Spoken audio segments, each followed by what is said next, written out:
एक तरफ ये तूफान आए हुए हैं, सैलाब आए हुए हैं, पानी में डूबा हुआ है पाकिस्तान, आधे से ज्यादा पाकिस्तान। दूसरी तरफ पाकिस्तान तहरीक इंसाफ के बहुत सारे इश्यूज हैं। महमूद खान अचकजई साहब को अपोजिशन लीडर नामजद कर दिया है इमरान खान साहब ने। क्या पार्टी के अंदर कोई ऐसा शख्स नहीं था जो इस ओहदे के लिए बेहतर हो, मुनासिब हो?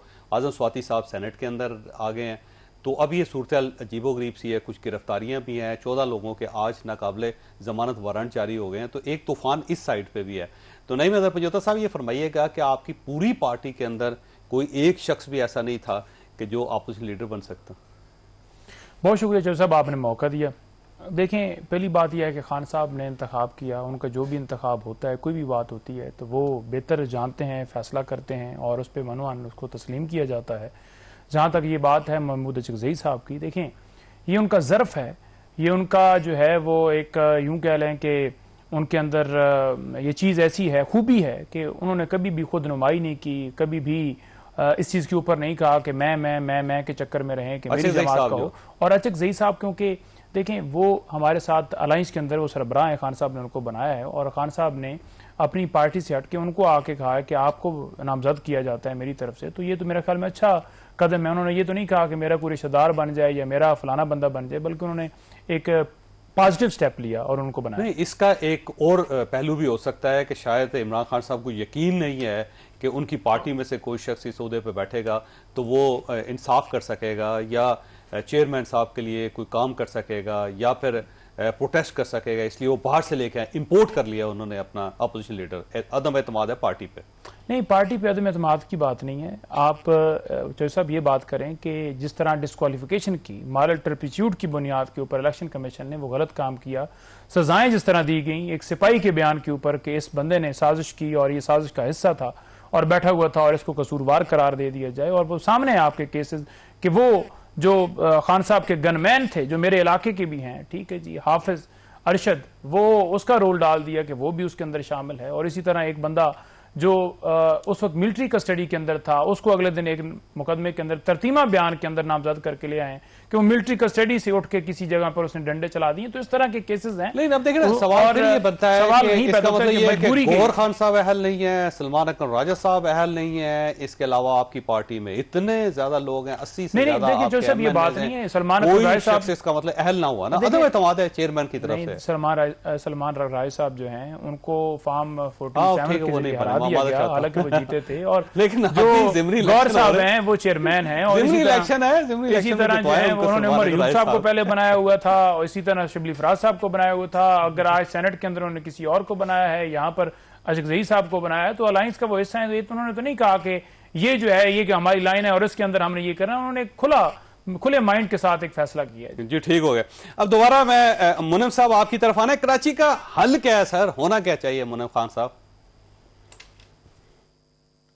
पहली बात तो ये है कि मैं आपको अर्ज करूं कि जमात इस्लामी इस वक्त भी बल्दियात के अंदर कराची में सबसे ज्यादा अगर वोट मिले तो जमात इस्लामी को मिले, ठीक है।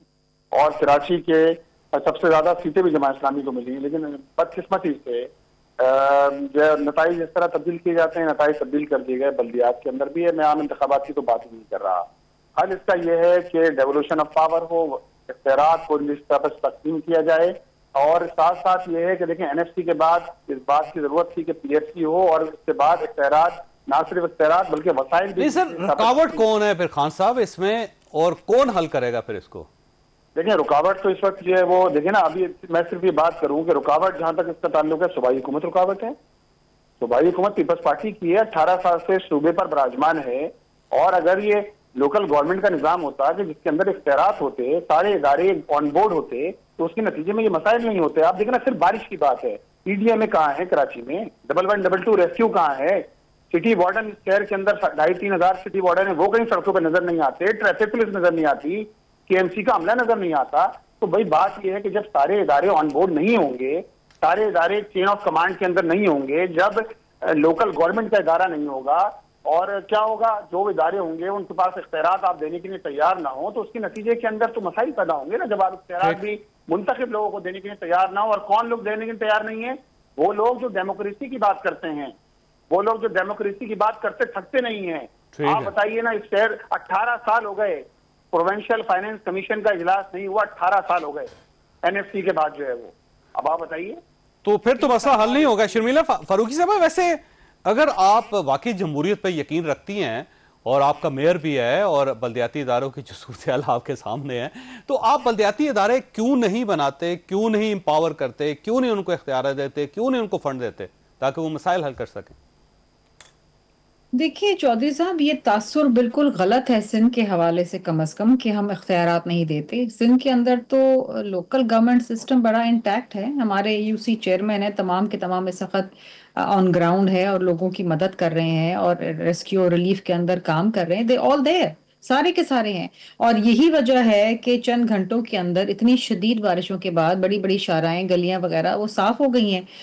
देखिए, कराची के हवाले से मैंने आपसे पहले भी ये कहा कि कराची एक बहुत बड़ा शहर है और कराची इतनी दूर तक है कि कराची का जो एक बॉर्डर तो जाके वो बलूचिस्तान हब से जाके लगता है। It is so far fetched. और बैक वक्त जब इतनी तेज बारिश होगी, बड़ा है 18 साल तो काफी है जी। 18 साल तो मुल्कों में बदल जाते हैं। आपके पास चौधरी साहब, यही तो बात मैं आपको समझाने की कोशिश कर रही हूँ कि गो के हमारे पास गवर्नमेंट थी, लेकिन इन 18 सालों के अंदर 10 साल जनरल मुशर्रफ के भी आए, जब पूरी की पूरी जो काबीना थी वो एमक्यूएम की थी, पीपल्स पार्टी ऑपोजिशन के अंदर बैठी थी। उसके बाद पीपल्स पार्टी की गवर्नमेंट आई, काम हुआ, और उसके बाद भी जमाते इस्लामी के मेयर, एमक्यूएम के मेयर, हमारा मेयर तो अभी 2 साल पहले आया है ना। 2008 बेशक आ रही है, बेशक आ रही है, लेकिन 2008 से ना हमारे पास केएमसी थी, ना हमारे पास मेयर था। मेयर तो 2 साल पहले हमारे पास आया है और तब की बनस्बत अब बहुत सारे काम हुए हैं, शाराएं बनी हैं बहुत सी जगह पे जहां पर पहले पानी खड़ा होता था।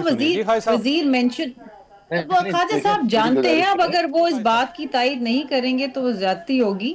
मुझे याद है कि वजीर मेंशन मोहम्मद जिन्ना साहब का जो घर था वो उसमें पानी आ जाता था, वो पानी में डूब जाता था, पानी अंदर तक चला जाता था और उसमें बहुत ज्यादा शिकायत होती थी, हमें तकलीफ होती थी। आज नहीं आया पानी वहां पर। तो शर्मिला साहब, इस मरतबा पानी नहीं आया वहां पे क्योंकि वहां पर ड्रेनेज सिस्टम बनाया गया है। और मैं इसलिए जानती हूँ क्योंकि वो पर्सनली मैंने बनाया। शहर में भी बना लेते आप, बाकी शहर में भी बना है तो बाकी बाकी शहर में भी जवाब देने दें। जी खाई साहब, जी खाई साहब। देखिए जी, मैं शर्मिला साहबा, आपके ऊपर आज जिम्मेदारी मिली है शोबे इत्तलात कराची की, तो आपको मुबारक हो। और आपने मेरे ख्याल मिलते ही फौरन अपना फर्ज अदा करना शुरू किया। देखिए, मसला ये है कि जावेद भाई, मैंने आपको बताया ना कि मैंने तो कुछ सिस्टम फेलियर भी बताया, फ्रेगमेंटेड। अब मैं आपको एक और चीज ये बताऊं कि इस शहर से सिर्फ सर्विसेज में 350 अरब रुपए हम सूबाई हुकूमत को देते हैं और इस्लामाबाद सर्विसेज में 15 अरब रुपए देता है। अब आप एप्पल टू एप्पल कंपेयर करेंगे, इस्लामाबाद में ट्रांसपोर्ट है, ग्रीनरी है, मोबाइल नहीं छिनता, डंपर से नहीं मरते लोग, कोई औरत के उसके ऊपर हमला नहीं होता, टारगेट किलिंग नहीं। मेरे पास 350 अरब रुपए मैं दे दूं, मेरे पास मरने की सारी फैसिलिटी है। और जहां तक बात यह कि जो भी मेरे भाई जमात इस्लामी, उनकी मैं बात का जवाब दूं भाई, 22 जनवरी को हाफिज नईम साहब ने एक एग्रीमेंट साइन किया था, 29 दिन सूबाई असेंबली के आगे एक मेला लगाकर वो धरना खत्म किया। मैंने खुद पर्सनली फोन पे पूछा था कि भाई क्या हुआ, लोकल गवर्नमेंट एम्पावर करने का मुआहदा साइन हो गया? क्या हो गया? हमने तो बाइकआउट इसलिए किया ना कि लोकल गवर्नमेंट वही थी जिसपे वसीम अख्तर चीख रहे थे और हाफिज नईम सब कर रहे थे ये सब ड्रामेबाजी है, काम हम करके दिखाएंगे, इख्तियार की कोई जरूरत नहीं है, विल होनी चाहिए, विश होनी चाहिए, दिल होना चाहिए, गुर्दा फेफड़ा होना चाहिए। अब सारे चेयरमैन बैठे हुए। अब मैं पूछना चाह रहा हूँ कि वो जो 29वें दिन आप गए थे नासिर शाह के घर, कोफ्ते खाए आपने, कीमे बड़े पराठे खाए, आप एक बिल लेकर आए। अब जमात इस्लामी के पास जवाब नहीं है कि मेरे पास इख्तियार नहीं है। पीपल्स पार्टी तो इख्तियार कभी भी नहीं देगी, आप चाहे उल्टा खड़े हो जाए, तवे पे चढ़ जाए, सीख कबाब बन जाए। लेकिन मैं सिर्फ एक आखिरी बात ये कहना चाहता हूँ, अब इस शहर में नाले में, आपने कहा नाले में कपड़े रखे, अब मतलब 72 इंच के नाले में मैंने कितने कपड़े लगा दिए होंगे लोगों ने कि वो नाला ओवरफ्लो हो रहा है। नाला ओवरफ्लो नहीं हो रहा, नाला ओवरफ्लो होता है कचरे के भरने से।